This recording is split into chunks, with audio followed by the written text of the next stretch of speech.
বড় বড় টবগুলোর পাশাপাশি ছোট ছোট টব কিছু ছিল আমার।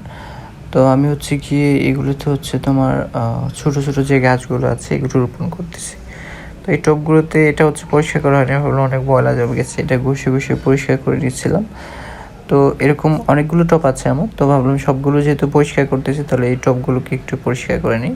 কিন্তু এই টবগুলোতে একটা সমস্যা হচ্ছে কি, গাছগুলো মানে বড় হচ্ছে কিন্তু মাটি কম বা পানিও কম দেওয়া যায়। তো প্রতিদিনই এটাতে পানি দিতেই হয়, আদার্স গাছগুলোতে পানি না দিলেও এটাতে দিতে হয়, নাহলে দেখা যায় গাছগুলো কীরকম হয়ে যাচ্ছে। এই দেখো এই যে এইটা গাছগুলো, এটা অলরেডি একটা গাছ আছে এটা মরে যাচ্ছে, পানি যদি একদিন গ্যাপ হয়ে যায় দেখা যাচ্ছে গাছগুলো ঝুপসে যাচ্ছে। তো এই টবগুলো প্রতিদিন পানি নিতে হয়। তো এই টবগুলো হচ্ছে পরিষ্কার করে নিচ্ছিলাম, কারণ টবগুলোতে অনেক ময়লা জমেছে, যে অন্যান্য টবের পাশাপাশি এগুলোতে ময়লা হয়ে গেছে। তো প্রত্যেকটা টবের ঘষে ঘষে ময়লা পরিষ্কার করে প্রত্যেকটা টবে হালকা হালকা করে পানি দিয়ে দিচ্ছিলাম। তো এইখানের টবগুলোতে আবার দেখা যায় যে একটু পানি একটু বেশি দিলেও দেখা যায় যে সমস্যা, টবগুলো হচ্ছে পানি নরম হয়ে যায়, তো গাছগুলো হেলে পড়ে। কারণ এখানে তো মাটির পরিমাণটাও খুবই কম, কারণ জায়গাই অল্প, টবগুলো ছোটো ছোটো জায়গাও অল্প, তো সেজন্যই অনেকগুলো প্রবলেমও আছে এই টবগুলোতে। কিন্তু বাট এই টবগুলোতে গাছগুলোকে দেখতে অন্যরকম একটা ভালো লাগে। তো সেই জন্য আমি বড়ো টবগুলোর পাশাপাশি এই ছোটো টবগুলোকেও রাখি, ভালোই লাগে, খারাপ লাগে না।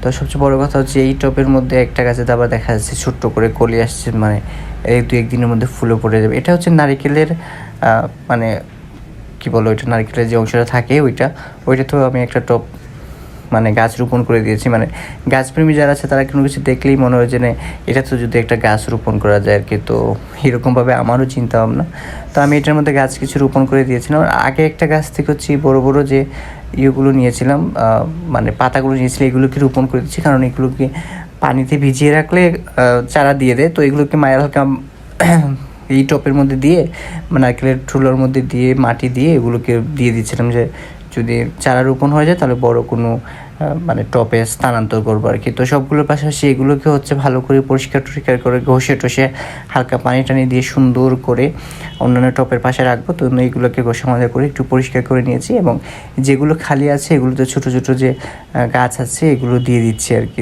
দিয়ে তৈরি করে নিচ্ছি টপে। আমার টোটাল যে টপগুলো আছে এগুলোর মধ্যে ছোটো টপগুলোকে একটু বেশি আর কি কেয়ার করতে হয়, কারণ তাদের পরিমাণ কম, সেবা একটু বেশি দিতে হয়। তো এগুলো দিয়ে রেডি করতেছিলাম, রেডি করে সবগুলো পরিষ্কার করে আগাছার কাছে ফেলে সুন্দর করে তৈরি করে নিয়েছি ছোটো টবগুলো, বড় করে রেখে তারপর হচ্ছে গিয়ে আমার সবগুলো টব রেডি করা হয়ে গেছে। এখন দেখতে পাবো আমি এগুলোকে পরে প্রত্যেকটাই সিরিয়ালি সাজিয়ে নিয়েছি।